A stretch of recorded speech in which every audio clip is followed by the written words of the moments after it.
Welcome to the WZ Interviewing Tip presented by the International Association of Interviewers. I'm Tammy Clark, and today we're going to be talking about word choices and how important it is during the course of the investigative interview. Now, a lot of people are aware, of course, that we want to avoid any of those harsh descriptive words that can induce unnecessary amounts of fear or concern in the person sitting across from us. Avoiding words like arrest and prosecution and restitution, using those directly during the course of the conversation, may allow the person to continue to feel comfortable talking to us, which means we're going to be allowed the opportunity to obtain additional information regarding whatever it was that brought them to that interview room in the first place.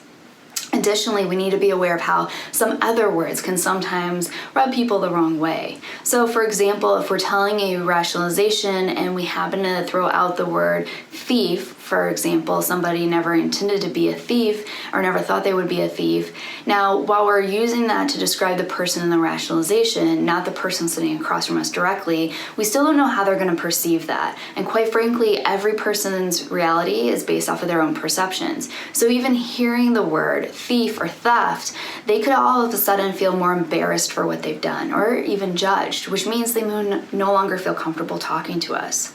And of course, we want to avoid any type of word that may promote the consideration or the perspective of leniency or take away from the seriousness of the act that the person was involved in. So we want to avoid words like accident and mistake, because now there could be a question as to was there actual intent behind their actions.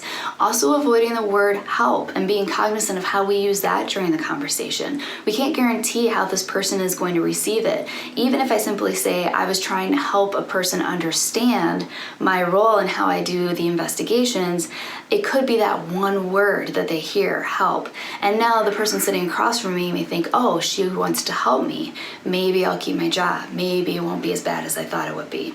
So being aware and being cognizant of the words we use and how they can impact the person across from us is vitally important during the course of the conversation, because we never want to send the wrong message, but we also don't want to make it a much more difficult conversation than it needs to be. Hopefully the next time you guys are preparing for your interview, you can kind of take a little list of different words that you may use day in and day out, or even tally the different words that you want to try to avoid during the conversation. If we make a direct effort to remove those words from our dialogue, less likely they are to be introduced by ourselves, and less likely they are to be glommed onto by the person sitting across from us. This was the WZ Interviewing Tip presented by IAI, and we look forward to seeing you again soon.